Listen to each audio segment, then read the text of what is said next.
Hey ho everyone, and welcome to this in-depth analysis of the advanced Ubers tier matches played in the first week of the Ubers Premier League XII.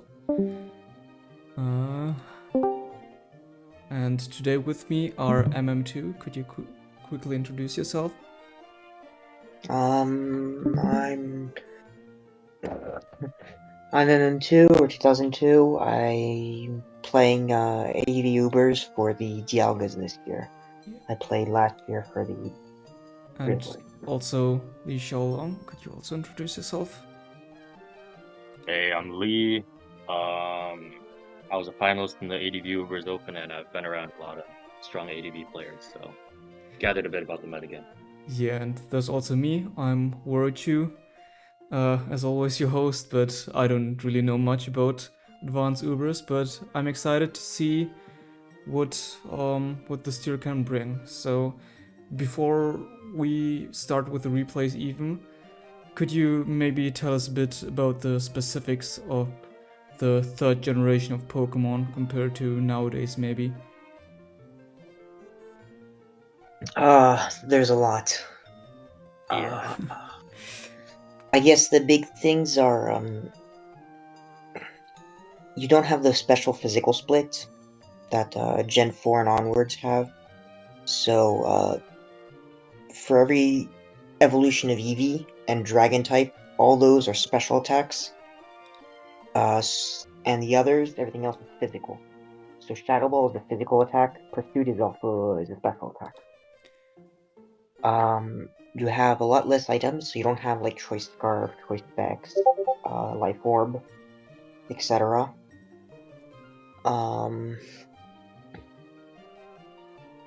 Yeah, And there's also the team preview thing. So we of course have team preview. Weather's permanent. This generation. If I'm you also have only spikes as your entry hazard. There's no Stealth Rock or Toxic Spikes. yeah, I think that should be the most important stuff covered. So starting with this replay from temp against Heysup. So right away, what does this lead matchup maybe tell us about the teams? Are those two common as leads? They're fairly common as leads. The big thing to notice here is that the slower Pokemon gets the weather, so we know that the fact that rains the weather that sticks, Haysup's Kyogre is slower than Temp's Groudon. So that's already. Go on. Oh, sorry, I didn't know. That's already pretty important in the first turn because it means Temp could technically stay in and attempt an Earthquake, but Kyogre is bulky enough to survive that and when it KO with Surf. So Temp is more pressure to switch out of the situation than Heysup is. Yeah. So are there any Pokemon which are especially good under certain weather circumstances? Teams built around these weathers? Yes.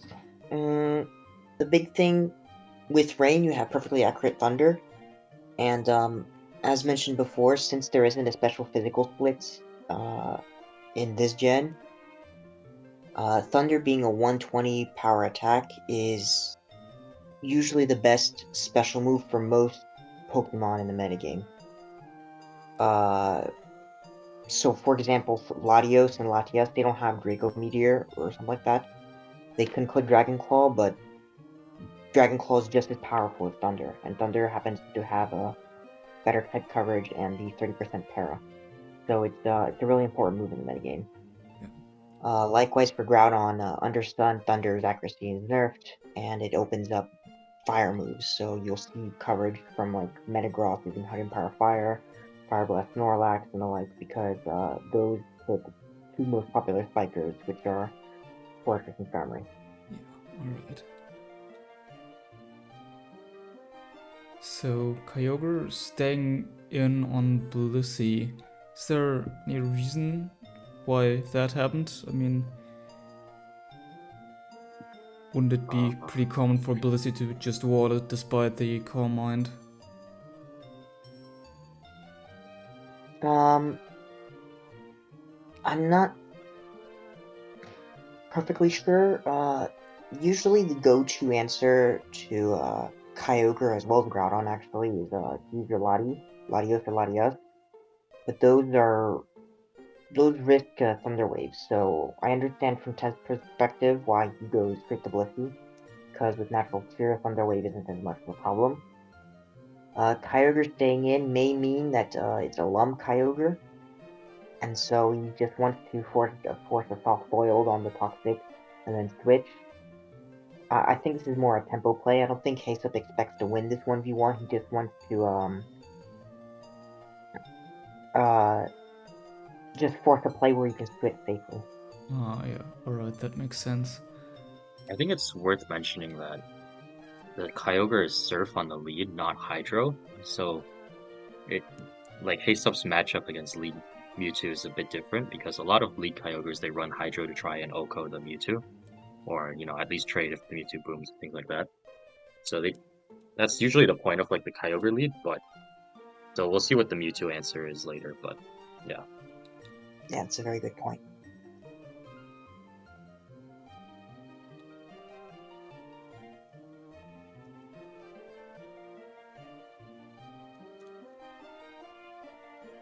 Okay, so here we see why he was trying to force soft-boiled. He wanted to get his Fortress spikes up.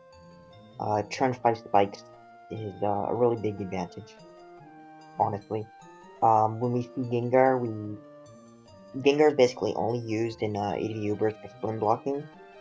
So that means that Temp is very, very, very likely to have spikes on one of his remaining 3 Pokemon.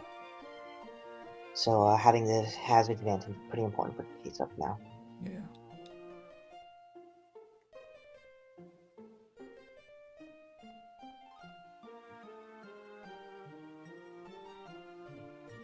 This is a big turn. Well, one, Ice Beam Blissey usually means Calm Mind, which is less popular than the Toxic Blissey that we saw from Temp.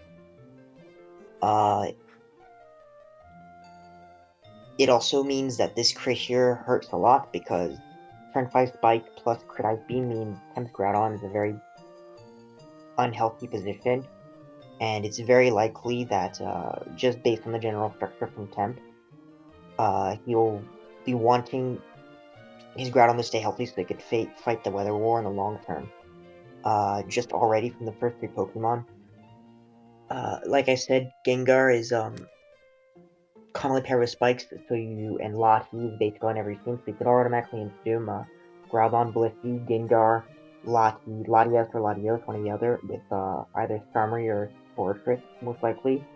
The most common, or most standard Sun Gengar team is Groudon, Blissey, Gengar, Lati, Starmie, Ho-Oh. So at this point, that would probably be my first guess, and Ho-Oh and is going to Ho-Oh especially is going to want Sun because that nerfs Thunder, so it wins the 1v1 versus Locky, for example. Right. Now it's in pretty bad position since, as you mentioned, it can't really properly switch in on a lot of moves, and that means the team of Temp is likely to not get their way with the weather and have Heysup have an advantage, meaning that he'll be able to use Thunder, as you mentioned, without any hesitation. So what was that double switch here predicting?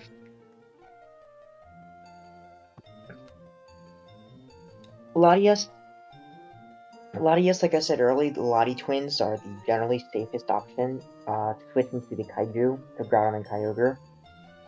Because against Kyogre, you have Soldew, so you resist the Surf, and you have enough just raw special bulk to survive Ice Beam and respond with Thunder.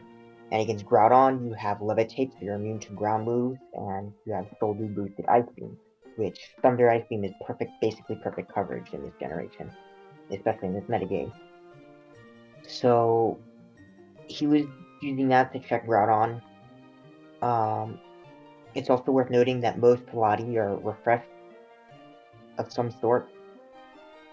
So he wasn't risking too much when the Groudon clicked Thunder Wave, or in this case, he can afford to stay in versus Blissey, but I don't think he does here.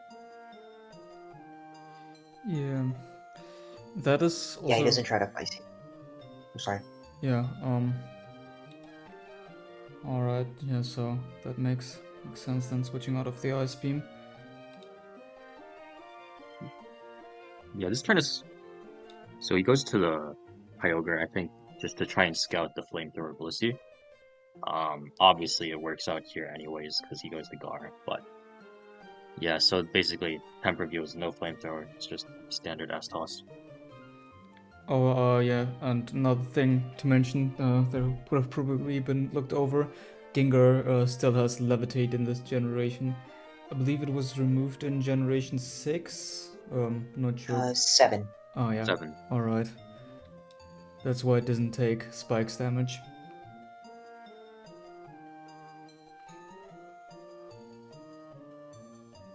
It's also worth noting that doubling the Kyogre brings Rain back, so now he doesn't have to worry about a potential Flamethrower Blissey at all, or a sort of covered move, and it forces Temp to try to bring in his very weak Groudon back onto the already Spike that's present.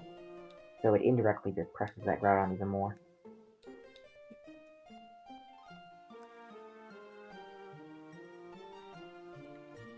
That was an interesting turn. I would have just gone for another Spike, but... I wonder why he I did that, agree. actually. Yeah. He might MMT, you have any reason that you think he did that? Second Spike has less value, so maybe he's just thinking tempo-wise, he doesn't need the second Spike. Temp has been showing each time that Fortress comes in, he sends out his Gengar.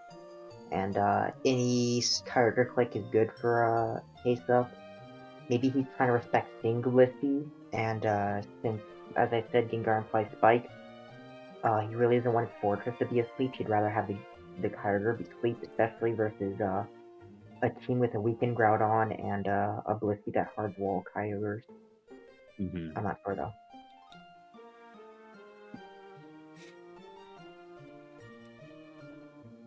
Can Gengar learn Thunder as well? I mean, it wouldn't kill from here, but could it? It does, but Kyogre has 140 special defense. Yeah.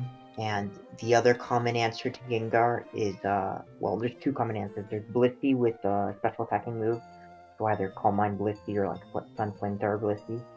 The other popular answer is Ho-Oh, and Ho-Oh usually has Sun support, where Thunder is only 50%, and Ho-Oh also has this giant natural special bulk, and is usually often invested as well.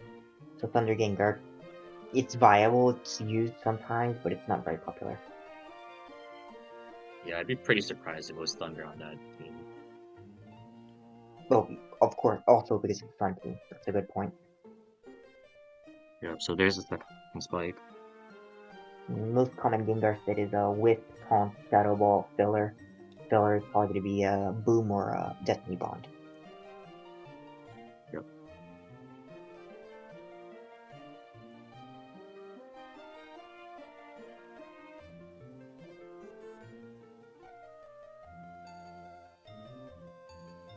At this point, Heysup is just playing very safe. He's naturally in an advantage position. He doesn't need to be taking any risks.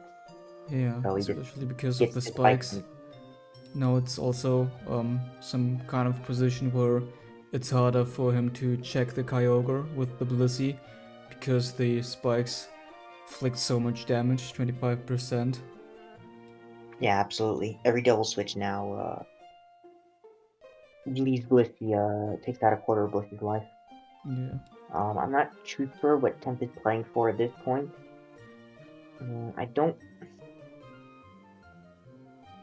I've seen the replay, so I guess I know why now, but assuming the standard Sun structure, when you don't have any of your own spikes up, the most likely best answer to a Fortress would be to go Ho-Oh, because that pressures Heysup Kyogre and as well as immediately threatens a Fortress with a fire attack. Yeah. Gengar, I mean, Gengar is also can be pretty threatening to some teams, but Heysup's already shown CM Blissey, which is going to stop any Gengar progress. He might, I guess the way he's playing actually implies that he's Explosion Gengar, and he's just trying to force the situation that Blissey comes in a Gengar multiple times long enough that he only needs to read it once and get the boom on Blissey. Does the And that would open up. Explosion Oko the Blissey? Oh, I mean it's at 80%, but Probably. Let me actually check. Gengar, because physical special split, Shadow Ball is a physical move, so Gengar is actually, in Ubers specifically, is generally max attack, max physical attack, doesn't it for a special move. Alright. So that also Yeah, helps with explosion. Pre-black It does and white, one KO. self-destruct and explosion, they're much stronger. I think it's twice as strong. I don't remember the exact numbers, but Yeah. the base power is very, very strong. So Yeah. The explosion's 250, and they also have like effects where they half your defense. So it's for the basically calculation. 500. Basically, yeah. yep.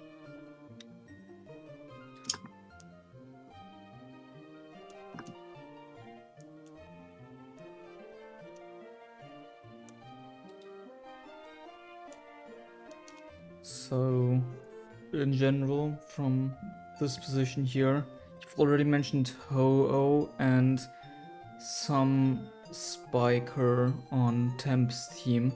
What are these potential other members we could assume or guess for from this point in the game? Probably a priority disputer, so either Deal or Rayquaza. And what about Heysup's last two Pokemon?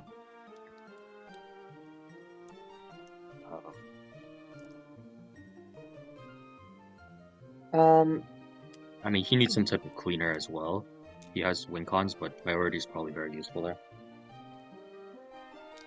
Yeah, for this case, Heysup's 6 Pokemon is difficult to know. The general bread and butter for ADV teams is Kaiju, so one of the Weather Mons, a Lottie Twin, a Steel type, either Blissey Snorlax, and then either E-Speed or some way to deal with South Pokemon. And the 6th slot is your filler, your Electric pick. So in this case, Heysup only shown the Steel, the Blob, the Lottie, and the Kyogre. We can assume E-Speed, and then 6th is, well, we'll see. Yeah.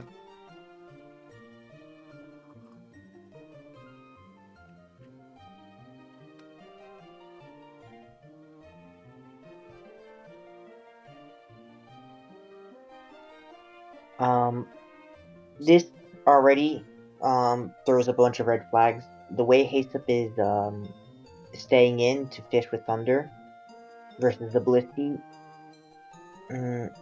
it's not something that's going to be very obvious to most players, I think. But to me, it immediately, I remember I was watching this game live with Raph, and I immediately said, oh, Heysup must have a Wobbuffet. Because this line only makes sense to get a Wobbuffet, since Wobbuffets are run in ADV Ubers, not always, but very frequently with max speed to creep no speed invincibility. But the metagame is adapted to that, and now runs Blissey speed that creeps Wobbuffets. So one way for the Wobbuffet player to beat that is to get speed drops on Blissey. And the best way to get a speed drop in this game, in the metagame, is through paralysis. So Heysup staying in and standing Thunder generally implies that he really wants to paralyze Blissey, which the only real advantage of doing that would be if he wants to crap it with Wobbuffets. Yeah, and to maybe go a bit into why that would be so threatening is the Wobbuffet does have, like you mentioned, the Shadow Tag ability, which makes the other player unable to switch the Pokemon out. And its arsenal of moves does give him would give Heysup a great opportunity to either KO the Blissey if it uses an attacking move it can be encored into, or if it uses a status move, you still have, one turn to switch out, and then temp would have to switch out right after, so you get the opportunity to set up with whatever for free in that case. Yes, you could also opt to just PP stall, so if he gets a paralysis and temp doesn't switch out, when Wobble Pit comes in, since it always has Lumberry, if temp clicks like Toxic, you can encore that and PP stall for Safeguard, for example. That was a... Why... That's a big freeze. Why would you switch the Skarmory in on the Thunder? Did you expect the switch into something else, maybe? No, the thing is, you click Swish, so Heysup's already be thinking, oh, Temp wants to bring his Groudon back to life. That's why Heysup clicks Ice Beam. Temp anticipates that and goes to Skarmory because he wants to start getting spikes going, so he actually applies some pressure, so he gets progress going. So it was a good play from Temp actually to go Skarmory here, but he might not click Spike immediately because Thunder would do a lot of damage. I haven't checked calcs to see if Heysup Blissey is a max special attack or not, but at least the threat of Spike would mean that Heysup would want to click Thunder. I think at the position Temp is at, he just desperately needs a Spike, so he was probably willing to trade Spike for Thunder Chip, but in this case he just gets frozen, and that's really bad because Temp's team is probably not going to be going anywhere at all without a Spike up. Yeah. It's also worth noting that in ADV, I think in gens after it as well, you can't freeze Pokemon on their stun. So the fact that his Groudon got crit earlier matters here for this turn because not having stun up opens the Skarmory to freeze. The other big thing to point out is that Temp using Wish on Blissey is a bit less popular because most Blissey prefer using a Cleric, so Aromatherapy or Heal Bell, heal status. So seeing Wish means he probably doesn't have that, so this freeze is going to stick all game. Yeah. So in general, very bad position for Temp here.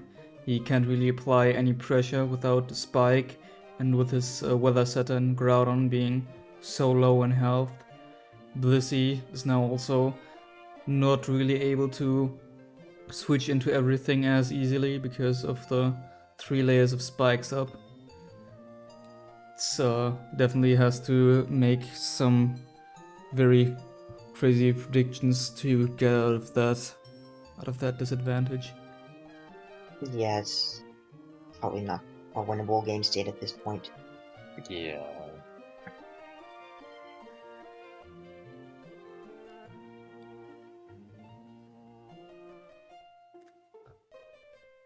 You see these days, immediately he risks the Thunder just to hope to unfreeze. Yeah. Yeah, just have to respect Tiger Surf, of course, but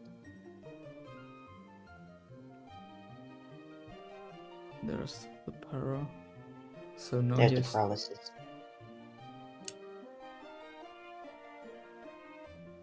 And there's the Wobble Pit.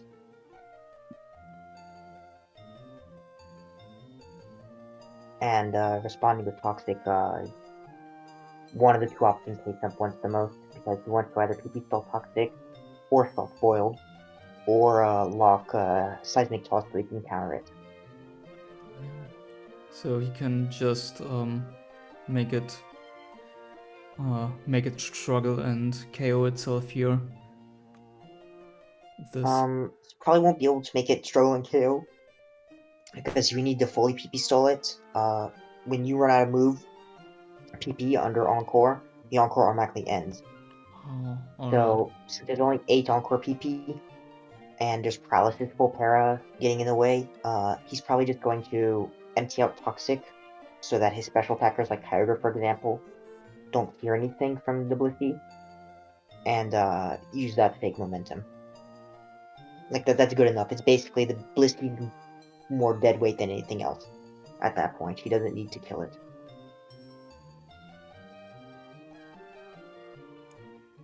Temp has a kind of lucky full para in that it lets him save his last Toxic PP.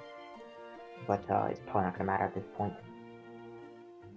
Safeguard prevents Thunder Para, and Kyogre with a turn advantage can muscle through Gladios, so that's why he just went ahead and hit him twice, so Ice Beam would win at KO. And this basically forced Temp to sack Groudon or go for a Thunder Crit or something. Yeah, I think probably just going for the Thunder Crit was like the only way Temp stays in this game. Yeah, I agree. I mean, at that point, obviously, since the Groudon got crit and everything, like Rain was gonna go up unless you managed to hack it, but So, I guess. go on. Oh, sorry, go on. Yeah, real quick, just wanted to ask, Psyshock is only added in later generation, right? Yes, Black and White. Alright. Psyshock would be insane in ADV Ubers.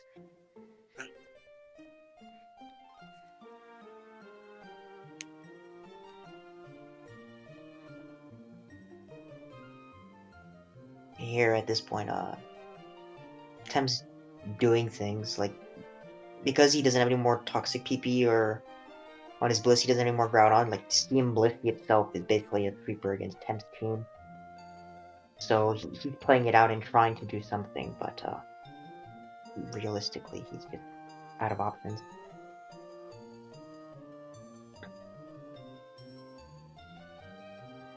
Losing Gengar means he loses that boom threat. I think that's why he probably switched out.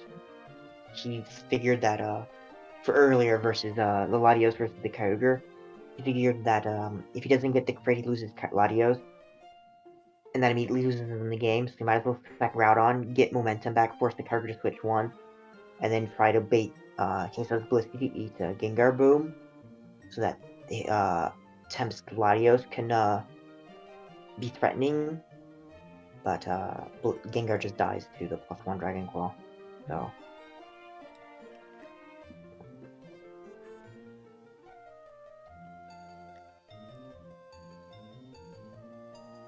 I assume at this point he's just fishing for a Thunder Holy Mary. Yep. Or Hail Mary or whatever. At this point, the Blissey, opposing Blissey, also can't force Heysup's Blissey out because it has run out of toxic PP, as you mentioned. Now he pretty much just has to let it set up on him. Yeah, unfortunately. He can, I still didn't bother to calc to see if Heysup's max special attack are invested or not. But he could, try and PP stall out of Thunder. It's not great odds because paralysis and crits are possible. Yep. But at this point, Temp is very desperate, so that may be what he's playing for. Yeah. He's trying to force his Blissey to spend PP.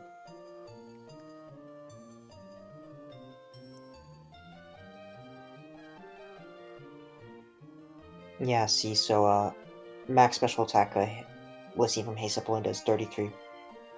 So Temp very likely ran the calcs and saw that there wasn't going to be much damage, so that was the best option, was use Wish and Soft Boiled to stall out Blissey PP. Crits just for good measure. Yeah.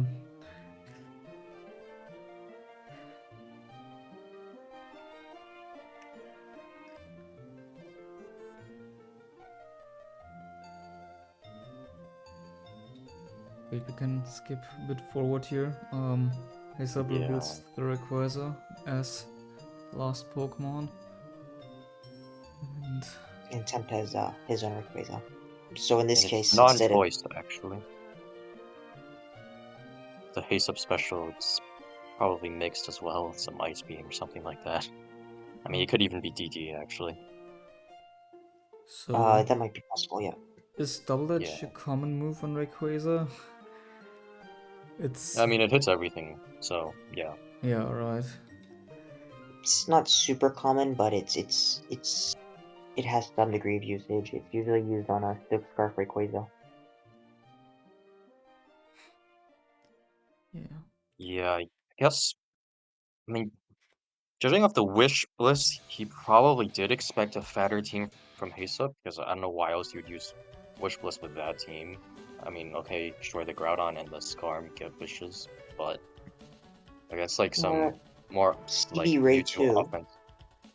Mm-hmm. I think I think I prefer Cleric Blissey, but I think it makes more Yeah, sense when you use Ho-Oh instead of Rayquaza, because Ho-Oh is right, much more likely to eat status.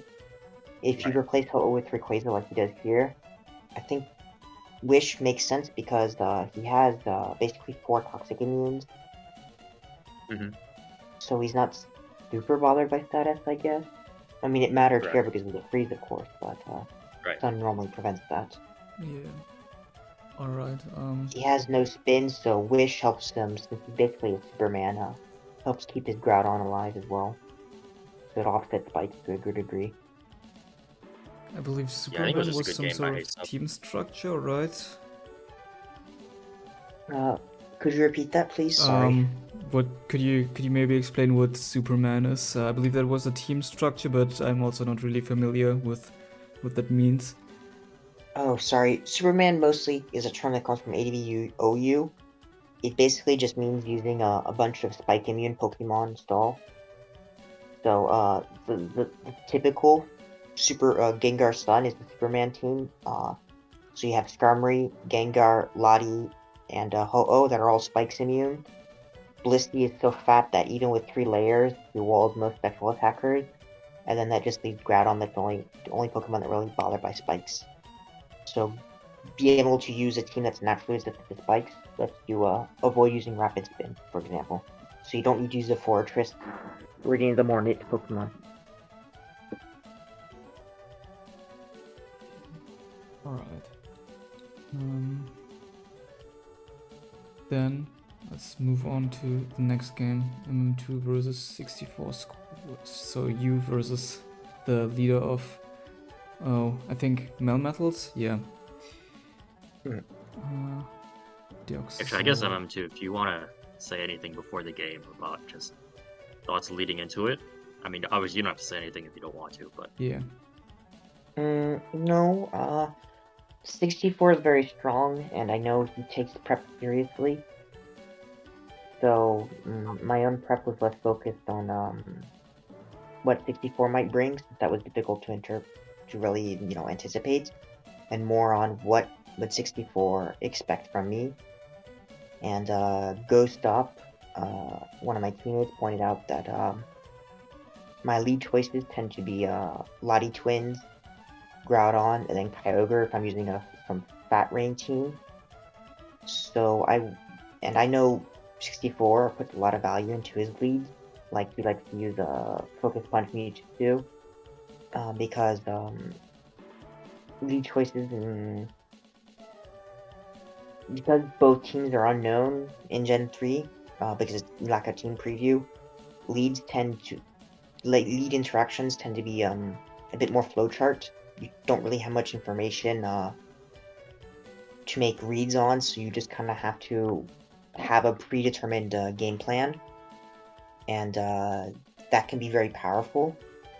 And so I wanted to surprise 64 by changing my types of leads, and so I opted for DoD since Jax's defense has a good matchup against Lead Mewtwo, for example, and it also covers most of the things that I figured 64 might target based on my typical lead usage. In this case, it was favorable for me since Jax's defense against Lottie is a very favorable matchup, so I get turn 1 spikes basically for free. Yeah, so Deoxys Mhm. defense is the least common variant of, or second least common variant. I mean, Deoxys normal doesn't even fall into consideration. Right? So, let's use then both No. attack and speed. It's the second most. Yeah. Oh, really? Yeah, it's the second most used. Is Deoxys speed not used that much? Jax's No. speed is much less good because in ADV Ubers you don't have Stealth Rock, and so you don't get to put up just click in 2 turns 25% entry hazard damage. So suicidal entry hazards is it's not unviable, but it's less powerful in this gen. Also, Jackson's attack is very popular just for E-speed, utility, and being a strong offensive threat. So using Jackson's speed prevents you from using that. And lastly, just the general tempo of ADV Ubers. It's a lot more value-based. There's not as many setup sweepers and win conditions as later gens. So going down to 5 Pokemon in exchange for a couple entry hazards is less potent compared to later gens. So that makes Jax's speed less popular. Jax's defense, on the other hand, has a bit more popularity because since Latios doesn't have things like Draco Meteor, it's bulky enough to check a lot of special threats, and it has access to spikes, which is the only entry hazard in this gen. It's very important. Yeah. So he immediately switches out, knowing that Vladi can't really do anything against the Ox defense. And yeah, that's an unfortunate Hydro Pump. I mean, I have the counter, but not having that chip means that he can't do a play like Calm Mind into Ice Beam or whatever the next time his Tiger is in. yeah. So I just get a free Thunder on Snorlax, plus the Spike chip.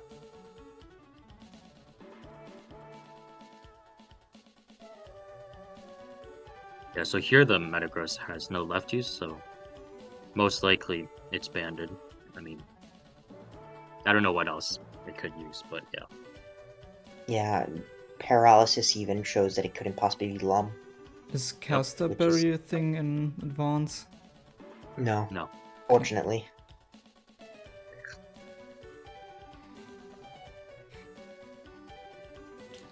Here I make weird plays. I click Earthquake with Metagross. Yep. Mostly, because I spike up, Meteor Mash is the safest click. The only real reason to click Earthquake here, especially since Protect Snorlax is fairly popular, is to cover for Magneton, and that's also the reason why I switched to Jax's defense.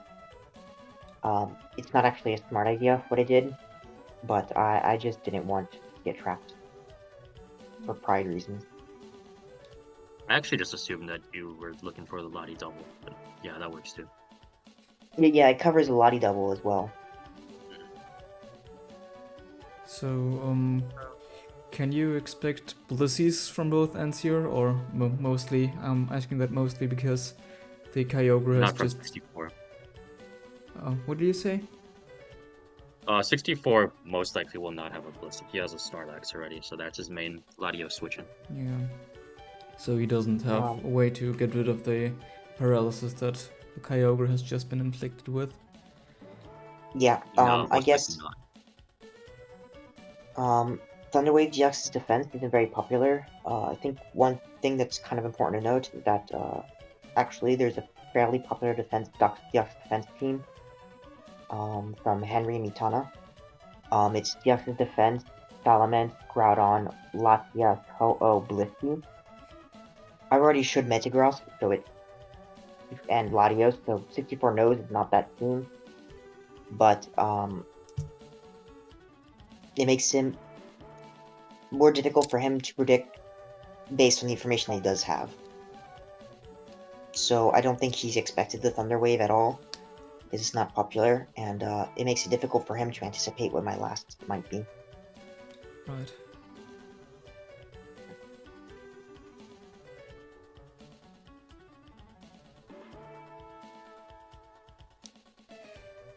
Fresh. I believe that's the first time I've ever seen that move not being used, but first time I've ever seen that move being used by something other than Arceus later generations.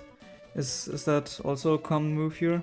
So I believe that also pretty much reveals you don't have another aromatherapy Blissey on the team. It's the standard, yeah. No.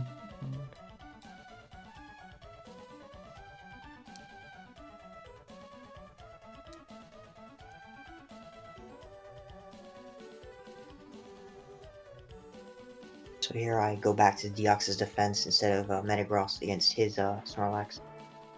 And I eat the para for my troubles, which I shouldn't be doing. This is Yeah, I think here you shouldn't have you shouldn't have ate the first mash. I mean, I know you said that later, but yeah. No, I agree. This is Yeah. this is a position I shouldn't be putting myself in. Technically, Yeah. Jux's defense wins it because of pressure. Limiting mash to only 8 clicks and just recover. But if he booms even, like not even accounting for hacks, just him booming here would put me in a tight Right. position because 64 being a rain team means he could be sub Petea Deoxys attack or sub Mewtwo or back boom 2.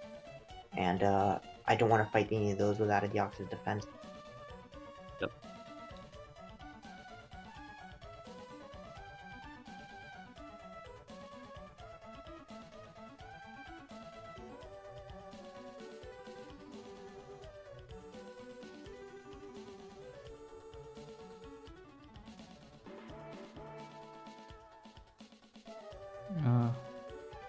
That's Yeah, I played bad and got punished for it. That's fair to me. This like I mentioned earlier, ADV is a very value-based metagame. So the fact that 64's Metagross got a kill and is still alive means that he can boom for another poke kill, and 2-for-1 trade is very valuable. So I'm actually that's surprised you went Lottie over Ogre there on the growth. I mean, I'm surprised. Yeah, I'm surprised you didn't go Lottie. I think well, if I mashed, he just lost his Lottie, and I haven't shown my Kaiju yet, so losing his Right. Lottie is pretty bad. So I think he just wanted to play it safe. I mean, realistically, I don't think you mash there against the Metagross. That's just what I'm thinking.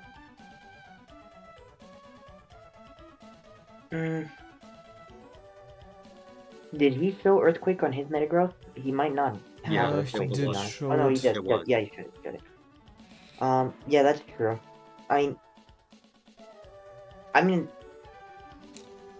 realistically, it's unsafe for him to stay in because Choice Band Earthquake is just going to Right. make quick work. So he has to switch, and at that point, he has to guess: am I going to attack in front of me, or am I going to Yep. anticipate? So I think it's a 50-50, and just the safest play for him is to go Kyogre, even if it means he has to eat Chip and Spikes. Mm-hmm.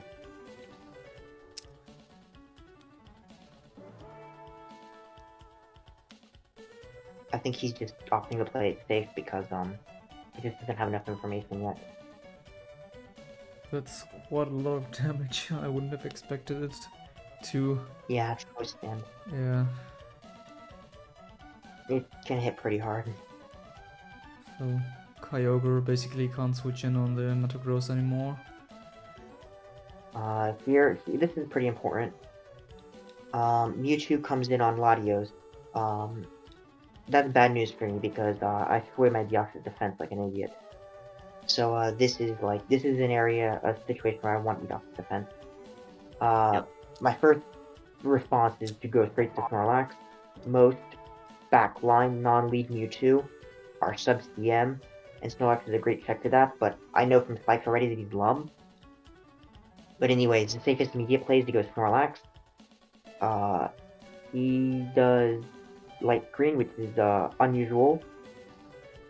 I know after the game that he's just Boom 2, but with light green 4, because it sets up, it makes his team less weak to Lottie, to opposing Lottie, and it also sets up his Deoxys attack to come in after the Mewtwo booms and survive a pursuit from like Metagross while switching out. But in the middle of this game, I didn't know. Once going into Lax and seeing light green, I assumed it would be Reflect. I've seen Matano used Screened Mewtwo and Heysup as well into Boom, and in either case, I just didn't want my Snorlax to need a explosion at this point, because if I lose Snorlax to Boom, I'm in a very bad position against the Latios, so I go straight to Groudon. At 64, goes for Boom immediately because he expected me to stay in with the Snorlax that just switched into his Mewtwo. And that ends up playing out in my favor. because if he didn't boom there, even if Snorlax came in, if he clicked Thunder or if he clicked Ice Beam, Groudon wasn't going to like that very much, and I wouldn't have Deoxys defense around to switch and force the boom trade on a Mon that I don't need to check Latios with.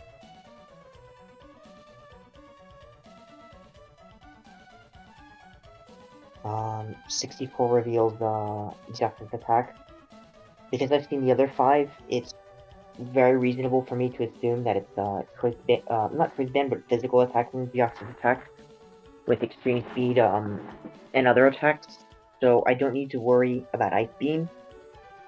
But also, even if it is Ice Beam, my Salamence isn't doing a whole lot else in this game. It could sort of check Snorlax, but not if it has Curse. It could sort of check Metagross, but it has Clear Body, so I would need Sun Flamethrower. So in this case, I just hard it immediately into Deoxys. I don't need to scout the set or anything, even if it meant a potential Ice Beam. In this case, though, it reveals Choice Band for power. So real quick, more general question. What is like the upside of bringing Salamence instead of Rayquaza to an Ubers game? It's a very good question, especially since seeing the first 5 Pokemon, you would assume my last is actually Rayquaza. Rayquaza has access to E-Speed, which is really popular for checking solid Pokemon and Subpatea Deoxys attack, as well as just endgame cleaning. I opt for Salamence though, because Salamence has unique advantage of Intimidate and Wish, which means that for ADV Ubers, it's actually a really strong physical defense wall, and the natural typing most notably resist Mega Horn, and one of the biggest weaknesses of Deoxys defense is Heracross. So I bring Salamence here because it's one of the best answers to Heracross, which could punish my Deoxys defense. But it also has the advantage of being one of the best counters to Deoxys attack Choice Band.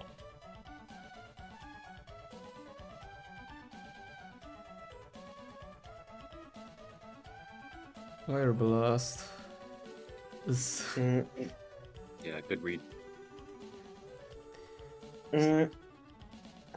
At the position I was in, the Fire Blast is basically no risk. 64 can either stay with Latios, which is really risky because he doesn't want to eat a Body Slam. He needs his Latios. And even if he stays, I'm Thick Fat Snorlax under stun, so his Latios is not going to be doing any damage to me. He could go Kyogre, but the Kyogre is already pretty weakened, and even if my Fire Blast isn't doing much damage, I have 2 spikes up in play. So it was basically free for me to be clicking Fire Blast. Especially since his Metagross is paralyzed, so I'm faster.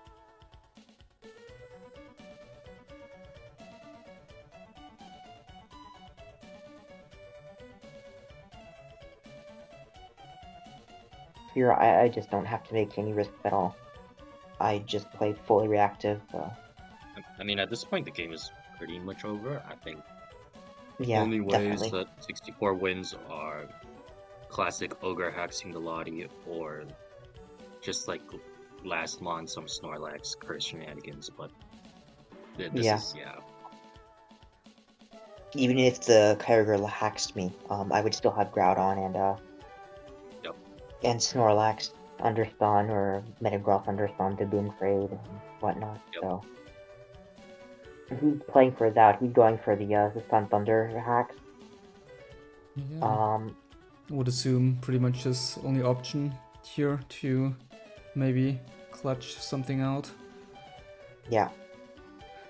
At this point, I hesitate a little bit because I didn't know if I wanted to stack Salamence to keep Groudon for the Earthquake to deal with the 64 Snorlax. But I didn't want to take an extra Thunder possibly, so I just stacked Groudon to bring Snorlax immediately back in under stun.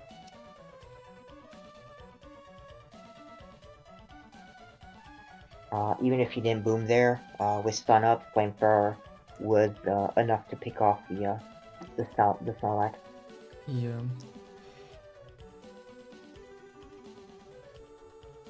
And now I just a 1v1 big fast stun Snorlax versus Latios. Yeah. So what I'm wondering here is what the kind of key turns were, because at one point it did look, at least from an outsider's perspective, pretty decent for 64 squares, I'd say.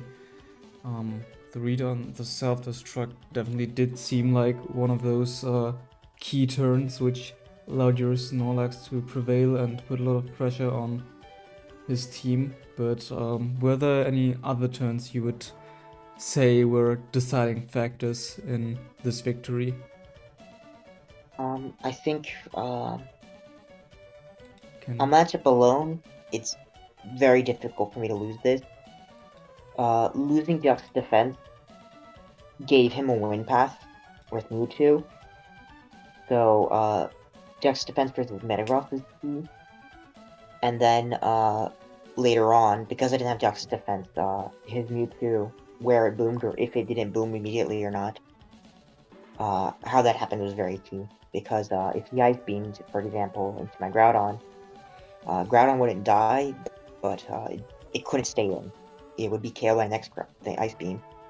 So I'd be probably forced to use C Metagross, which under Stun could work, but if he goes for Stun Thunder and hits, it wouldn't be fun. I was also already paralyzed, so there was a lot of things that could go wrong. So honestly, him booming immediately was a lot less stressful for me. Once the Mewtwo was gone, the game was over, I think.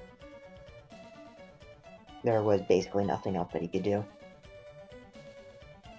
Because Deoxys attack couldn't ever get past Salamence. Kyogre is already basically dead. Metagross is paralyzed, so they can't attack my Snorlax. His Snorlax took a bunch of tip already, and can't get past my Choice Band Metagross. And then his Latios can't deal with Sun Snorlax. So, one more thing about the preparation maybe. At the beginning you mentioned a lot about the lead game, where 64 Squares puts a lot of emphasis on his leads, doing some heavy lifting for the matchups. What else did you prepare for here? What kind of structure or kind of team did you expect going into this? I didn't have much specific expectations.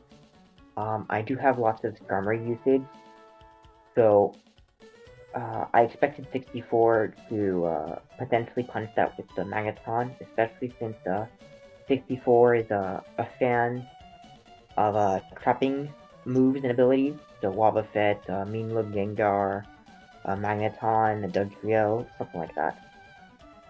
So that's why I played poorly against the Magneton, but I shouldn't have. And it's also why I decided to bring a Metalax team. So instead of using Jax's defense stall, I wanted to do something a bit more offensive, a balanced offense sort of thing. So I brought Jax's defense Metalax. Yeah. Alright. Any more thoughts on this game before we move on to the next one? I like the Metalax. I mean, not the Metalax, the Band Meta from MM2. It's not seen very often, but I actually think it's a very cool pick, and it should be used a little more, maybe.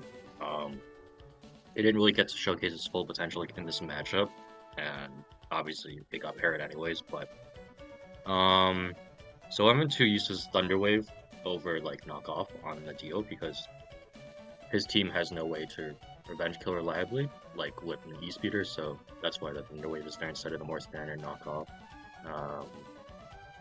Probably did 64 reveal all 4 moves on the Lottie? I don't think so, right? Ice Beam, Thunder. Oh yeah, and the last move Refresh. is oh, it's just recover. I actually assumed it was going to be Psychic based off of team preview just to deal with Heracross, but MM2 probably is like the... You even have any Heracross in your scout? Probably not, right? So I do have some, but it's okay. not. That's interesting though. But It's yeah. not the most common. That's true. Right. It's not. I've not used a whole lot of it. I think the only most recent Heracross usage was my Victory Belt team, which I brought versus team. I don't have much lead Heracross usage though. I basically never use Heracross lead actually, so I don't think C4 prep for that. I was expecting that. Alright. Yeah, so both games, I think one person had a pretty good matchup, but they played it pretty well. Yeah. So let's then move on to Rev versus Fogbound Lake.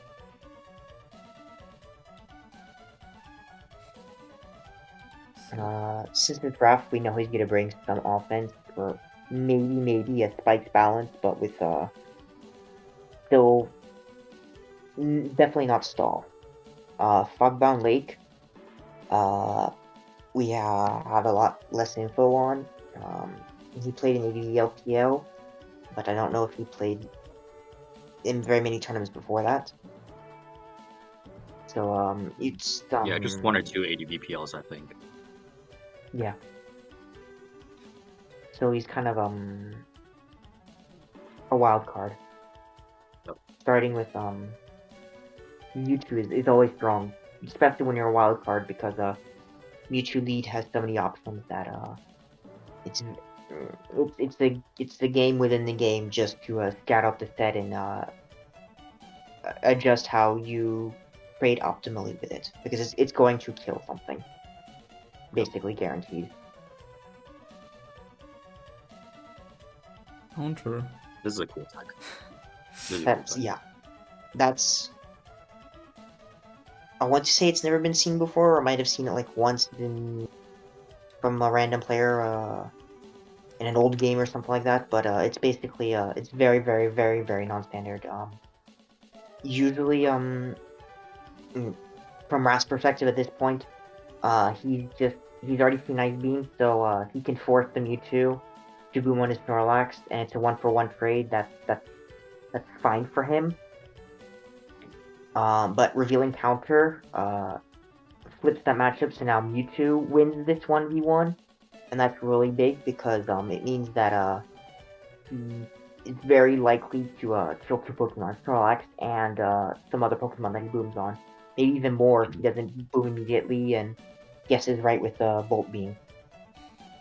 So this is a huge tech here.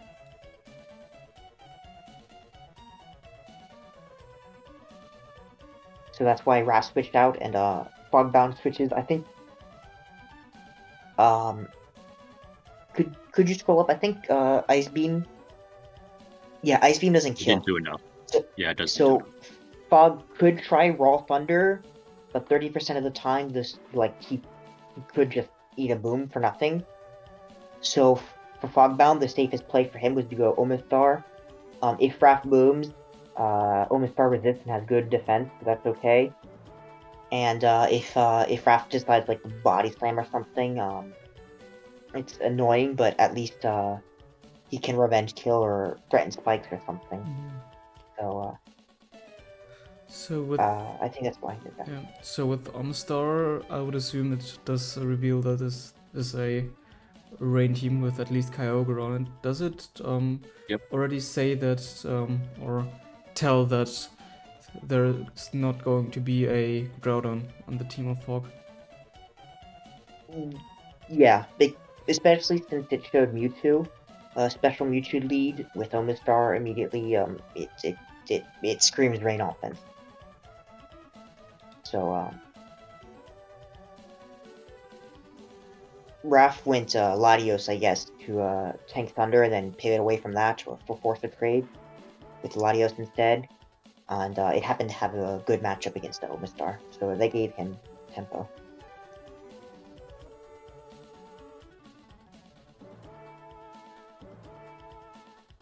Snorlax is a classic Lottie answer, so Metagross comes out to set that.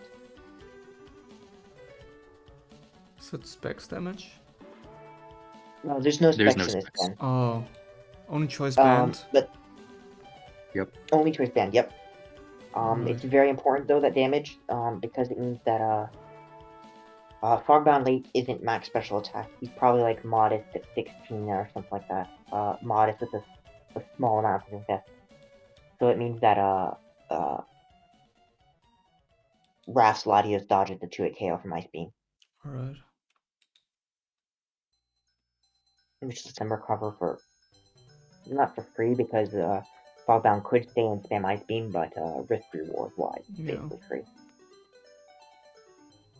This crit, it's not game changing, but it's a pretty big favor for Raph because right now they're in a gameplay, they're in a loop where Lottie comes in to check Kyogre, Fogbound responds with Lax, Raph responds with Metagross, Fogbound goes back to Kyogre, and then Latios.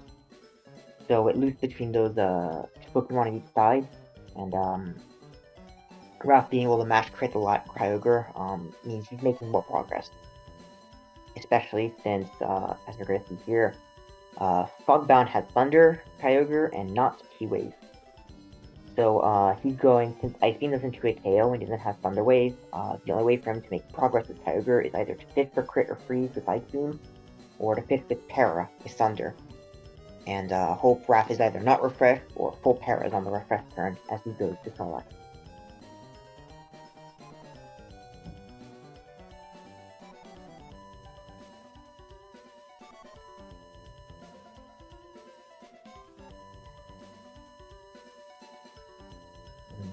Thunder is it's unfortunate. I mean, it's expected when you eat that many Thunders. That's 30%, but it's unfortunate, especially since they already had the crit. Yeah, so what I'm wondering about here, from Fogbound's side, it's happened a few times already. I believe this is the third time Raph went into Metagross. Is he just trying to fish for paralysis through the body slam? Or what is his goal here exactly? And from my perspective, this is just pretty risky to use body slam repeatedly, since this does allow your team to get chipped by the Meteor Mash. Well, Latios, because Fogbound is a rain offense, Latios Thunder, he can't take that forever with Snorlax. It's not a Blissey. So, if he has Earthquake, which he's already revealed Body Slam and Protect, so he might not be Earthquake, there's a good chance his last two moves is Curse and Self-Destruct, or Curse and Rest or something, but probably Self-Destruct since it's a rain offense. And so, he doesn't really have better clicks in the Metagross. Paralysis would help reduce the damage output that Metagross has on average.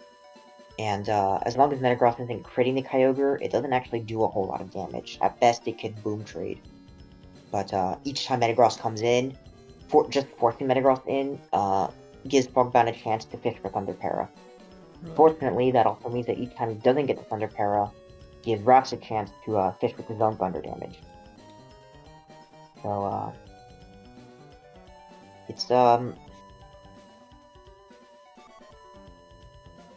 understand the line, but it is risky. And the luck is not favoring Fogbound so far. Yeah.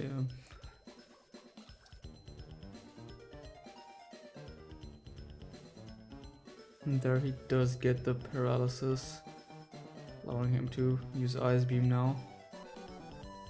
But Raph reveals that he does indeed have Refresh, so he's forced back out because he didn't get the full para. I think at this point, Fogbound decides to change his line. Yeah. So he scouted that Latios does have Refresh, and so he's taking a new angle of attack, and he decides since he's conditioned the Metagross to come in, he's going to double switch to Omastar, and that lets him either threaten straight attacks or use spikes. It's important to note though that Omastar are often item list with Thief, so even if Latios usually would normally be a good check to Omastar, but because of Thief, it's not a very good option because it would lose the soldier.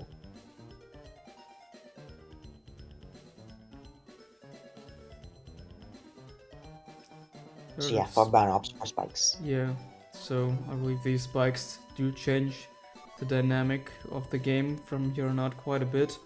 So now Raph isn't able to switch around as much as he did previously. At least not without getting punished for it, and is thus no longer able to exert the same amount of pressure, slowly chipping down on Fog's team by a bit. Exactly. This turn is this interesting. play is. Yeah. I think it's I don't actually see a why really... you wouldn't just go. Sorry, go ahead. I disagree with you to a degree. I think it's a very smart play from Fogbound Lake. It just didn't happen to work out here. Mewtwo basically always has Lumberry as a lead, and Thunderwave Kyogre is very popular. So it's reasonable to expect that Raph would want to Thunderwave the Omastar, or that he would anticipate a Lottie and Ice Beam for Chip or the 2AK or something, or he might even try to Calm Mind for free in front of it. Basically, Mewtwo covers everything but the roster. So... Yeah. I mean, my thing is, though, my thing is, though, that if you just go to Lottie and you start chipping the team with, Thunders and the Spikes, then Mewtwo can come in and basically clean late game. I mean... yeah. That's true. Your line isn't wrong either. I think from Fogbound's perspective, he's thinking, I've already got a paralyzed Snorlax, and my Kyogre got crit. I don't want to start losing tempo to a Kyogre clicking Thunderwave on my Latios, and I have to refresh, and maybe I get full para'd, and I have to deal with his Snorlax. Fogbound has already revealed Mewtwo, Oma, Snorlax, Kyogre, and Latios. He might not be a Steel type in the last slot. Metagross is a reasonable expectation, but Omastar notably doesn't revenge kill Jolly Salic Groudon, even with Rain Up. It's too slow. So he might also have like an E-Speed or a Salicdon check last, like a Rayquaza or something. Salic Berry was the berry that gives you a speed boost if you are below 25%, right? Exactly. Alright. Go on. So he might not actually have a good defensive check to Snorlax, so going to Latios and refreshing off Thunderwave, even if he doesn't get hexed, means he has to eat a Body Slam. He doesn't have any good switch-ins to that. So I think he was trying to... He made a read, hoping for better tempo. Yep. Oh, but Snorlax was 11%. Yeah, so he definitely didn't want... I think to a degree that makes even more sense, because Snorlax being basically dead and a Spike Up, I forgot about the counter, sorry, means that Fogbound Lake's Latios is just in a very good spot in general to be applying pressure, and Raph's only way to check it, probably, is by threatening it offensively. So I think it's more important for Fogbound to just give up the Mewtwo instead of giving the Latios para.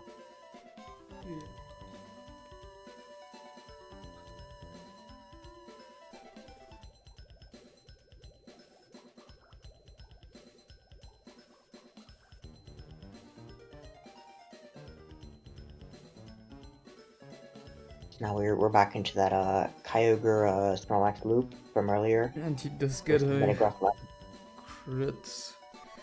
He's not catching a break here. He had the spike, but in the end, he eats the Thunder crit. Yeah. So what I'm wondering about here a bit is, wouldn't he have kind of been forced to recover here? Logic being, if he does switch into the Kyogre once again and it does get a paralysis via the Thunder, it is low enough to get KO'd by the Ice Beam, which leaves Rev without a check to the following attacks from Kyogre. But then again, yeah, it's so low that You mean probably... right now? Yes, this turn right here, turn 25. I mean, the Ice Beam doesn't kill from there, as we saw earlier, the damage. It does kill after Thunder Pearl. Because Thunder would do 15, and then Ice Beam would do 45. So if that's true, he risks the 30% losing Latios. Yeah. But I know Raph's team, so it is definitely a risk. I guess Raph just goes for tempo play, and also he figured that even if he gets unfortunate, even if he gets unlucky and the para happens, he has other offensive outs. He could Metagross Boom aggressively against the Kyogre. I know his team. I don't know if I am supposed to be spoiling in the replays, but his two hidden Pokemon could revenge kill the Kyogre, especially at the health range that it is at right now. Yeah. So it's a risk, but it's he has options even in the worst case, and so he'd rather just advance his own gameplay and get a Thunder, and it pays off with the crit. Yeah. Would the Thunder Into have killed the Para. Kyogre here if it stayed in? Oh, for sure. Okay. For sure.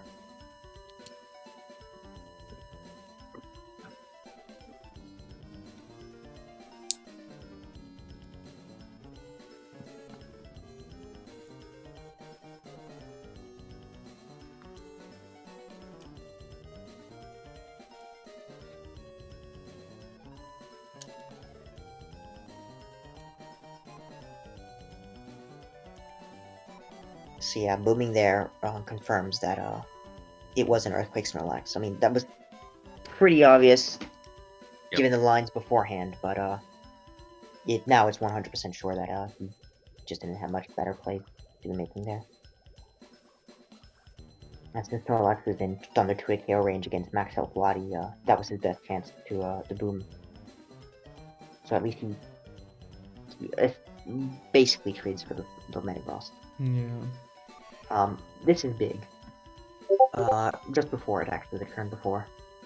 Justice versus Lottie. Because,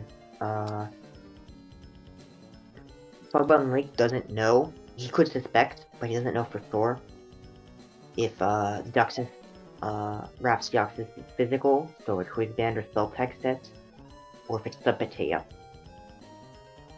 So, Patea Berry did what exactly? Was that the attack raising one? Special attack raising one. Okay. So, it would be Subpatea Dio is Thunder, Ice Beam, and usually Superpower, but sometimes you also see Extreme Speed instead, as a sort of a mix between cleaner utility. But anyways, since he doesn't know which one it is, the safest play for him is to go Omastar, because it covers Ice Beam if Raph goes for that, but he would never do it in this situation. If it clicks Substitute, that's the bad. It's unfortunate for Lake, but at least Omastar is fast enough to deny the Substitute, to pop it, so he can revenge kill with his with another Pokemon potentially for trade. And or if it's a physical, since if it's a physical Dio, it would click Shadow Ball most likely, and Omastar has such raw physical defense that he could survive that and then revenge kill. So the safest play for him was Omastar, which he goes for. Yep.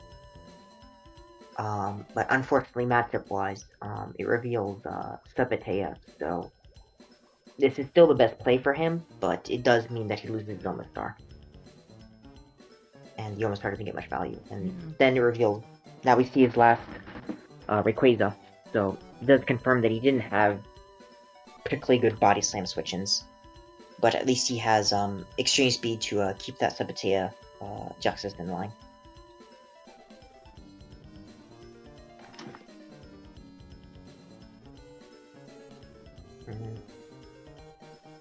So Ice Beam Rayquaza is it's not unheard of, but it's relatively it's much less common than the other Rayquaza variants. So even though his Rayquaza is slower than Raph's, he wins the 1v1, but it's not super important for this game at this point. So For what do you carry the Ice Beam to also hit Groudon, I would assume? Yeah. Alright.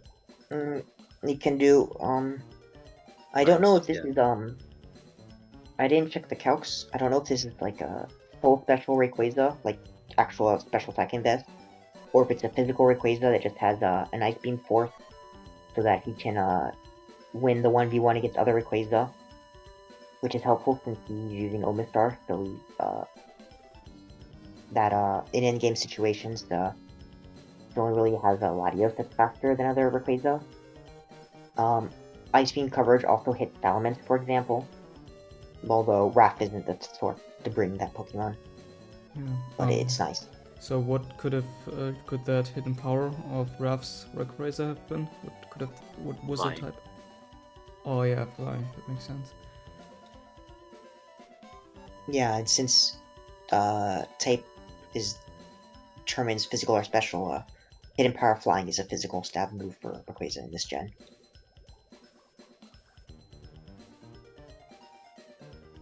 So here they go for the tie, or I assume a tie. We don't know if I know Right. Raph runs max speed Lottie, but we don't know if Fogbound was running max speed Lottie. Raph has to go. Well, doesn't have to, but even losing this tie is not a super big deal for him. Whereas Fogbound just immediately loses the game if he doesn't win the tie. So that's why both players stayed. So the game is pretty much over at this point. Was this also a fortunate matchup for Raph, or was this more even, but Raph came out on top through playing as well? I think the Mewtwo turn was just the big turn of the game. Which I wonder if even he could have gone to Ogre instead of the Mewtwo. I mean, it's a tough play to make to assume that your opponent doesn't have Thunder, but because looking a at the good point. teams, obviously it's easier in hindsight, but he has a Ray and a Mewtwo that both match up pretty well against the rest of the team. So I don't know, it was tough, but yeah. That's a good point. No, I agree. Kyogre may have actually been the better play there. I think you're right. I guess maybe he didn't want his Kyogre to Thunder Wave. Right. I think in his mind he was just 100% sure Thunder Wave was coming. Yep. But that is true. He is Thunder Kyogre, so if Raph reveals Thunder Wave, he's less. It's not for sure not Thunder, but at least it reduced the risk of being Thunder because mostly it's Calm Mind Thunder Wave. Yep. So you'd win that 1v1 at least, and you would still have the Mewtwo Boom. I agree though that the Mewtwo is probably the most important piece for Fogbound here, because it got that early counter, so it had that potential 2-for-1 value, and 2-for-1s are just really strong in this gen. yeah. Alright. Matchup wise, I would say it's pretty even because they're just two different flavors of rain offense. Yep. So Yeah, it was a good game. A tiny bit of luck on Raph's side, but nothing game changing. So yeah. And let's move on to the last game, Mako versus Vileman. Okay, this game is gonna take a while. Shall I have it on fast? Yeah, go ahead. So we see early on. Okay, this is big already. Sorry, I'm talking a lot. Vileman shows Blissey, so probably a stall team or some sort of fat balance. Reveals the Fortress in response to Mako's Skarmory. So Mako goes Skarmory on Blissey because there's no Sun Up. So even if it is Flamethrower Blissey, there's Skarmory is fine. He'll take about 45%, but Mako in exchange gets a spike up, which is good for her. And Vileman plays it safe, goes to his Fortress, but he eats a Fight and Power Fire. Oh, he double switched. Okay, he double switched to Fortress. No, okay. Yes, because it was, sorry. The game moved fast. It was Blissey. It was a Lottie Mirror. They both played it safe. They both went to the Lottie check. Mako's Lottie check is Snorlax, which beats Vileman's Blissey. So Vileman goes to steal. And Mako, we find out later in the game, but we don't know now. Most Snorlax are immunity, but in this case, Mako is a thick effect on her Snorlax. So she goes Skarmory to cover Toxic, but it also is good just because Skarmory gets spikes up against Blissey, especially without Sun Up, unless the Blissey is like Thunder.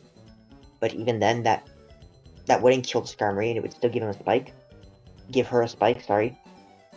So anyways, they both go to Steel, because Fortress gets spikes on Snorlax, and then turn 3, Vileman goes for spikes because normally Fortress is a good matchup against Skarmory, but this is Sun Skarmory, so it has its Power Fire. Yeah. So that hidden power fire is also just a tag for this specific matchup, I would assume. It's pretty standard in Sun's Karma. Oh, okay. Yeah, Rain That's can run interesting. like Pursuit or Deoxys attack, but Sun is almost always going to be HP Fire. They might sometimes be pursued like as a fourth move, like Spikes, Yep. Whirl, or Fire Pursuit, or whatever.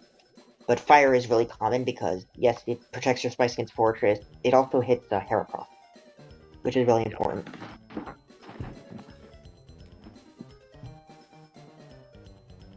So this was a nice read. She anticipated that Vileman wanted to keep his Fortress alive, and so she spikes us. It's good to that.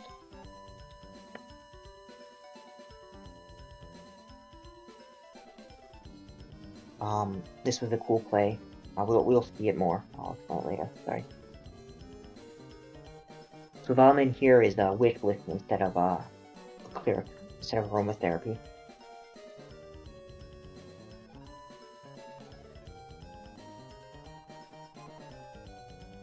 So, what's the point of Latios staying in on the Blissey here? Well, it's a bit of foreshadowing because... Yeah, go ahead. Go ahead. No, you go. I've been talking too much. I was just going to say, it's also a bit of foreshadowing that Mako doesn't want to have the Lax Toxic, because otherwise, I mean, most people would just go Lax here to Toxic. Could you pause here? Yes. Thank you. Sorry. Yes. That's absolutely that. It's also because Refresh Latios has 32 PP on Refresh and 32 PP on Recover. So Latios actually wins the PP Spell War against Blissey. Yep. So she's in an advantage position, and since she has spikes up, she just doesn't need to be taking risks at this point.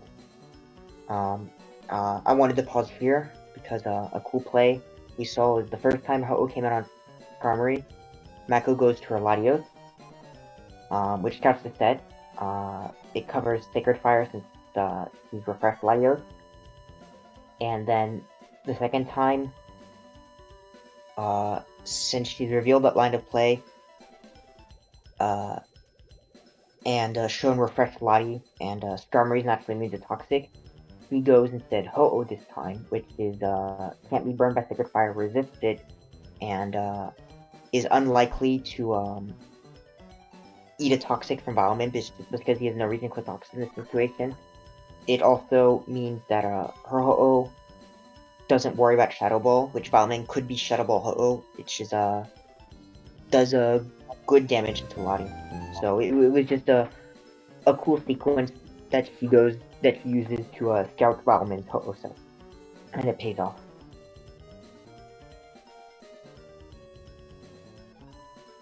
This is another big churn.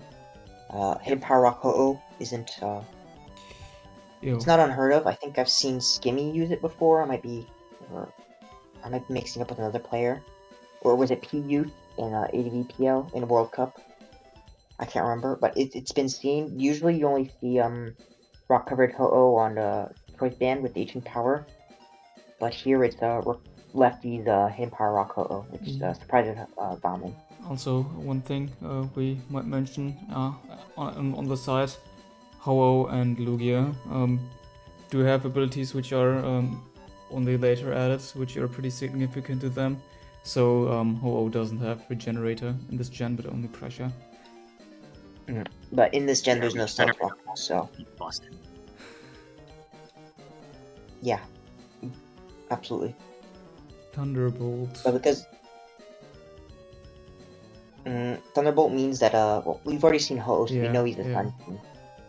But Thunderbolt is just goes to show that he's more worried about other Ho-Oh than he is about other Kyogre. Yep. Still wondering why Shadow Ball breaks the Death Drop when it's physical, but that's not too important here. My assumption is that because Shadow Ball was invented when Gengar was basically the only Ghost type, and Gengar already had high special attack, they wanted a move that worked for Gengar, so it dropped special defense so Gengar could use his higher special attack, but I'm not sure. Is Overheat? So here, it's used, but it's not the standard set that you would assume. So I think Mako made the correct play. Just go Scarm and the +2 Dawn. Sure, you have no spikes, but It's common enough that I think she probably could have scouted. could have scouted. If it wasn't, usually you see Overheat Groudon when he's the Hidden Power Ghost, so like SPDF Hidden Power Ghost. Yep. Because that set can't touch Skarmory at all. But if it's not Overheat, it's probably a Thunder Wave Rock Slide, and against Skarmory at +2, it would probably click Thunder Wave first. So she doesn't have a Cleric, so I guess that would still be annoying. But I think value-wise, it was probably better to stay Skarmory, to switch out Skarmory still. But maybe she was playing on. You're also afraid of like the T-Wave or the Rock Slide, so it's like. Yeah. Yeah. No, that's true. It's not ideal, but since she lost his fights and Fortress is gone, it might have been better to risk the Thunder Para on Oh. But you're right, she might also be anticipating that Vileman knows that she knows that he has Fire moves, so Vileman will click Hidden Power Ghost for Latios, and she punishes that with an aggressive Skarm Stay. That might have also been what she was going for. In any case, Vileman guesses right on that turn, and protects himself from spikes. So he wasn't a bad spot in this game, but he's starting to claw his way back. Yep. So, does the average Groudon not run a rock type attack here? It's usually Thunder Wave and HP Ghost, or Thunder Wave and Rock Slide, but Overheat is used for, well, just that. Alright. Yeah, when you see Overheat or a Fire move like Fire Blast, it's probably Hidden Power Ghost last. It could be the Rock move, but that's unlikely, because then it doesn't have good options to touch Lati Twins.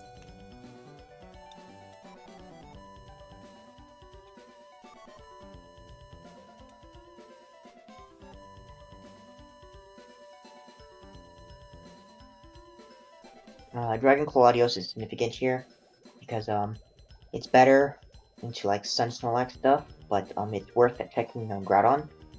So since we know that Vileman's Overheat Groudon, he's probably an SPDF Hidden Power Ghost. So it's a strong key for him now in this matchup. If he can get rid of the Ho-Oh or force the Ho-Oh to burn up all of the Sacred Fire PP.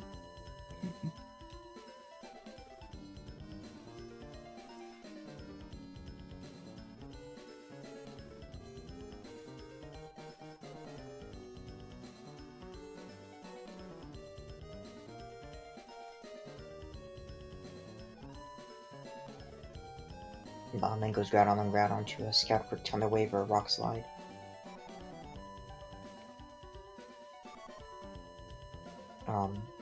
It's not a big deal to eat the Earthquake because he has Wish support.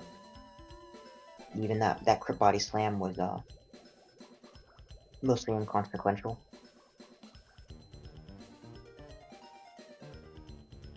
So, as mentioned earlier, Vileman's win con here is potential Groudon sweep after he either booms with his Metagross on the Ho-Oh or baits Mako's Ho-Oh to spend all of her Sacred Fire PP. And it seems like Vileman's opting for that option instead.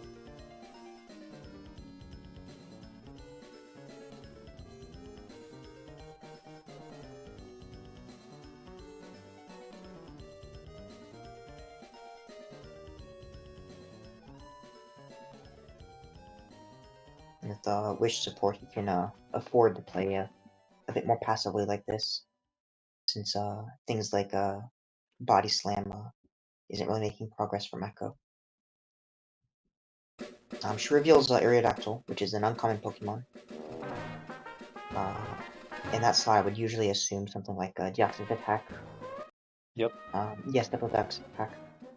But it makes sense because Skarmory also is good at taking the solid Pokemon, and Sun Ho-Oh stuff is good at taking Sapatea Deoxys, so she can afford to run Aerodactyl in that restaurant. And that gives her another Spike immune Pokemon that can apply to more constant pressure. Notably, it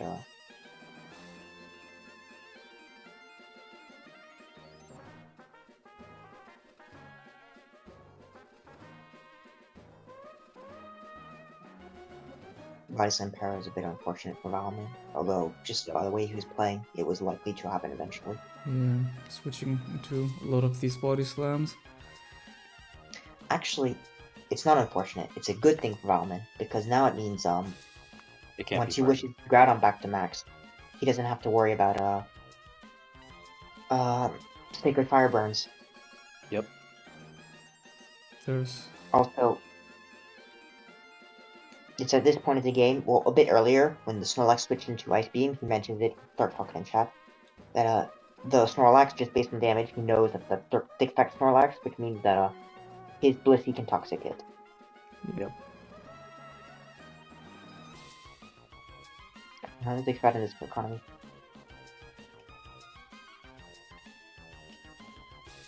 Big Fat Snorlax is useful for things like handling lead Boom 2 when you lead Groudon, yes, or fighting a CM Ho-Oh, for example. So it's less common, but it shows up from time to time.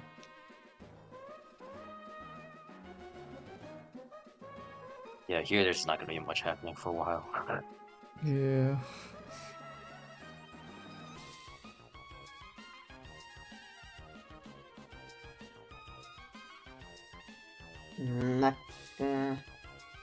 Mako could sort of still lose this if Vileman plays really well with his Groudon, but she can PP stall Blissey with Latios, and PP stall Ho-Oh with PP stall Metagross with Ho-Oh. Yeah. So and she has a Latios that's healthy enough to still check Vileman Groudon. So She's very heavily favored here. yeah, that is also what I wanted to say at this point. I have been wondering why Mako didn't switch in her Groudon earlier, but yeah, the Protector is pretty unfortunate here. Despite both of the other mons being paralyzed, it's difficult to get off an attack with a Toxic Groudon. Come out on top there. But yeah, that Toxic, that double protect saved Vileman. Otherwise, he would have been forced to sack another Pokemon. Yep.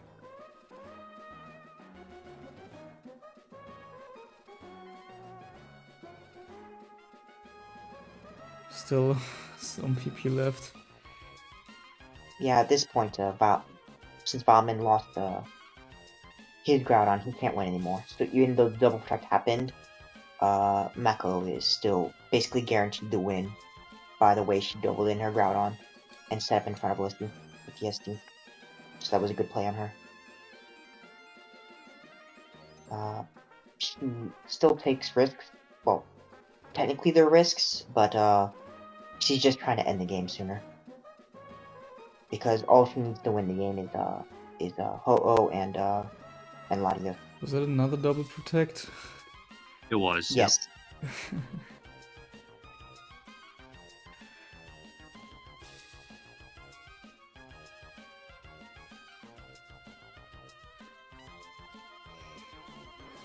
Almond's fighting. Now she's going for the rock slide paraflinch sweep. Kill something so that the game ends faster. Vileman, though, has other plans. Yeah, this pursuit is The medium mesh hits. And the Groudon is free to use Earthquake. Yep. Except it doesn't kill.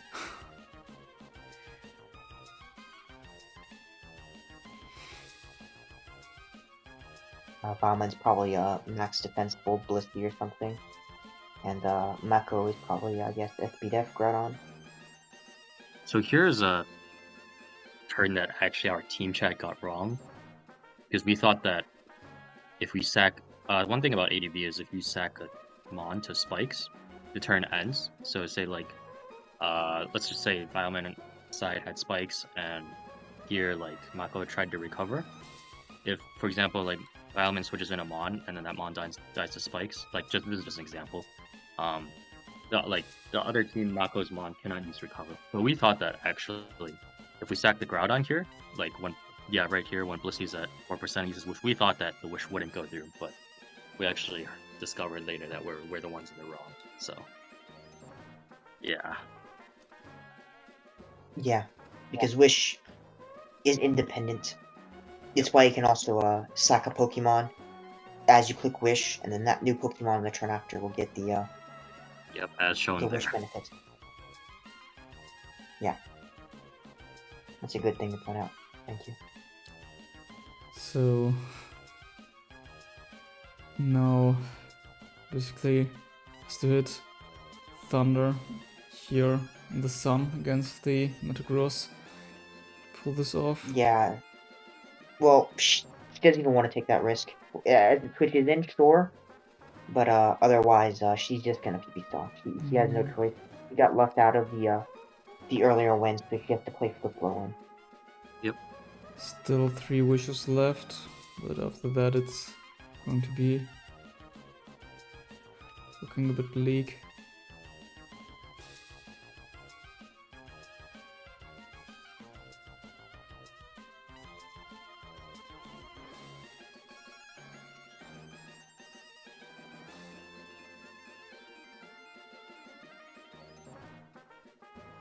Did it try to pursuit there?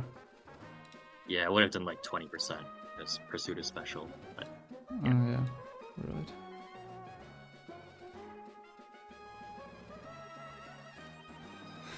And there's the Toxic on the Ho. It's kind of an unnecessary risk from Mako, yeah, you shouldn't, yeah. but it shouldn't matter.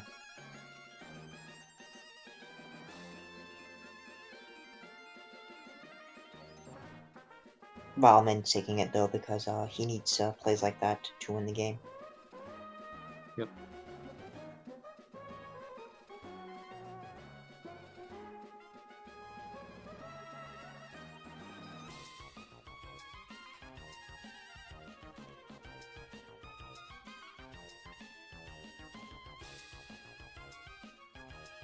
Only 2 Sacred Fires left as well. Yep. Yeah. Sorry, what was that hidden power type again? Was it Flying? It was Rock. Oh, Rock. Oh, right. Yeah, it almost killed the opposing hull. Did huge shit.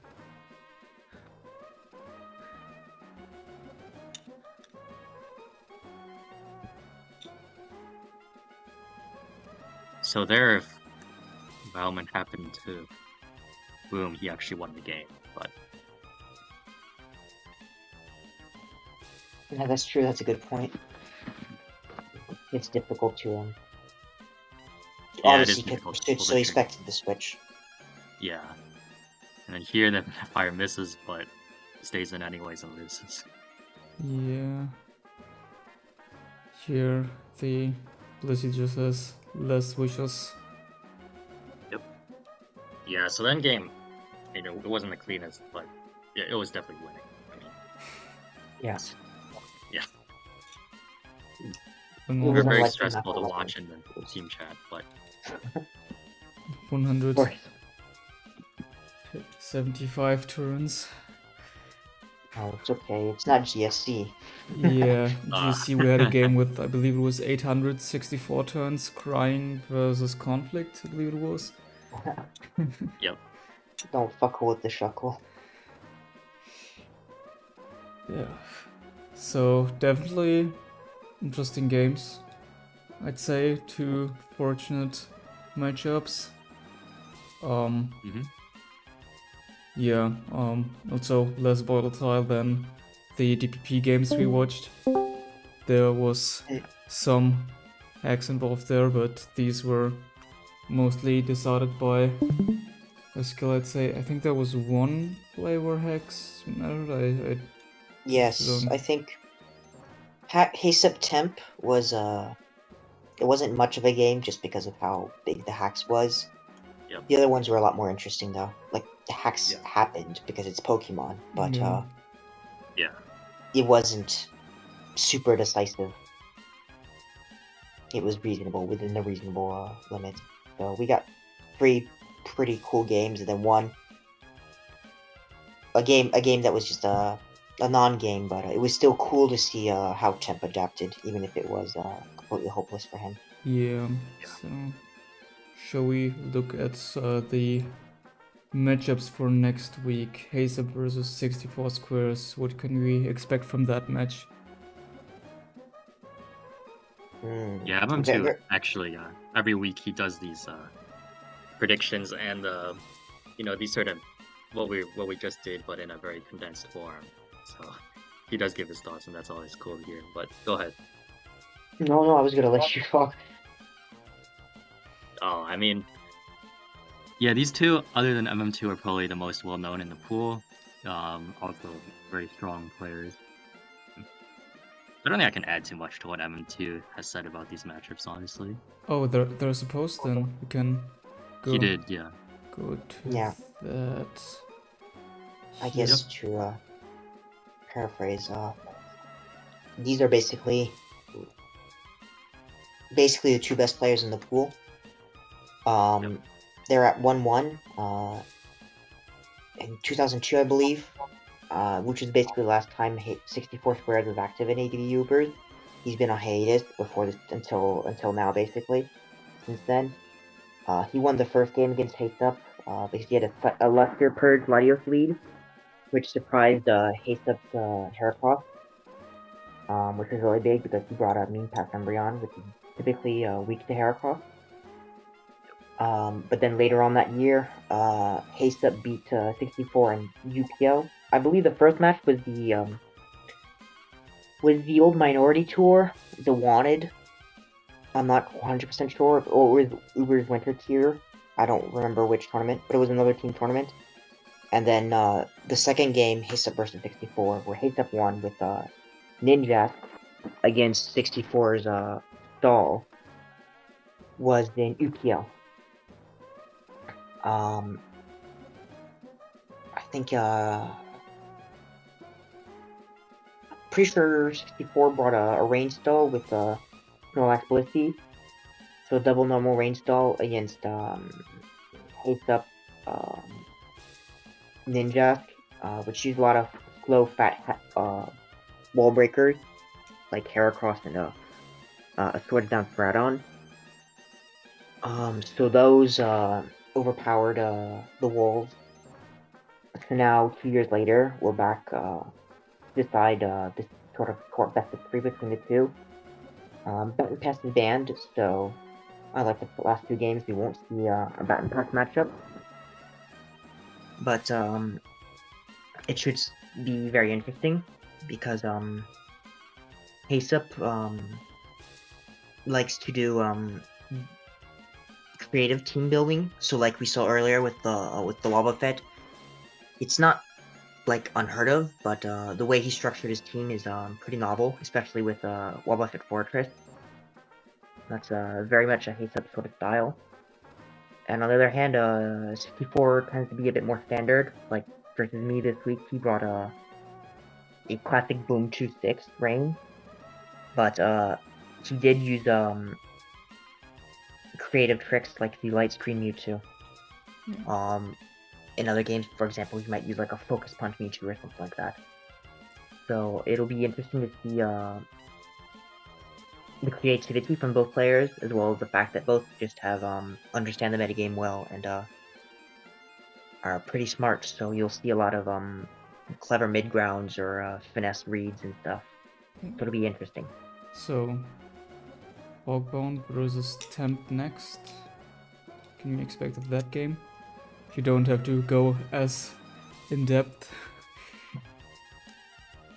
Yeah, I mean they're both Well, good. no, go on, go on. Sorry, It's yeah, better if you yeah, talk. they're both good players. Like for example, the power rankings should be coming out soon, which ultimately don't mean too much, but just for like their sake, I'll say that probably in the PR, for example, people will probably rank Heysup 64 and MM2 in the top 3 because they've been doing this ADV thing for a very long time. Fogbound and Temp are both very good players, but they're a lot newer to the scene, so it'll be an interesting game, I think. Yeah. Yeah. Mm, I believe They're also both lost their first week, and they were the Temp for sure was definitely hacked. Fogbound was he was definitely more unfortunate in his game, but it wasn't as much of a non-game as Temp. So Yep. it's interesting to see how they bounce back from their first week setback. yeah. And Yep. then I believe it's you versus Vileman. Yeah. I'm 1-1 versus Vileman. We played twice last UPL. I won the first game with a host Garn balance against a sub punch Mewtwo Rain. And then the second game he beat me with his Boom 2 Rain team against my Swampert Rain balance. So now we're 1-1 and no, we'll see. And lastly, Mako versus Violet River. Yeah, so Mako is on the roster that I'm on. Obviously, Matana is the manager, so he's the one with a bunch of ADV support. She's a very strong ADV player in general. Violet River, I actually don't know. MM2, do you know who that is? I didn't. Both these players, Oh, as far as I know, haven't played Advanced Ubers yep. very publicly before UPL, so they're both wild cards of sorts. But I found out this earlier today or last night from Raph that Violet River is actually apparently a very strong ADV OU player. So it's she's a bit like Heysup and C, which were initially ADV OU. Well, Heysup's not exactly. They come from other ADV tiers and Yep. came in to ADV Ubers later, which is always very interesting because they're strong players that understand the gen and will have a very unique perspective. So if she's anything like those two, it'll be very, very interesting to see what she comes up with and how she plays. All right. Any other closing thoughts to this week?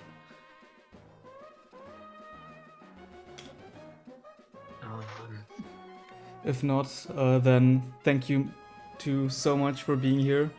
It was really great listening to you explain this, and I believe you did a very great job of going in depth with these battles here. It's been a long recording, 1 hour and 50 minutes. It's very exhausting to talk for this long, so yeah. I'm sorry, I talk too much. No, really, Oh you no, did it's a always great good to job. hear. You both did.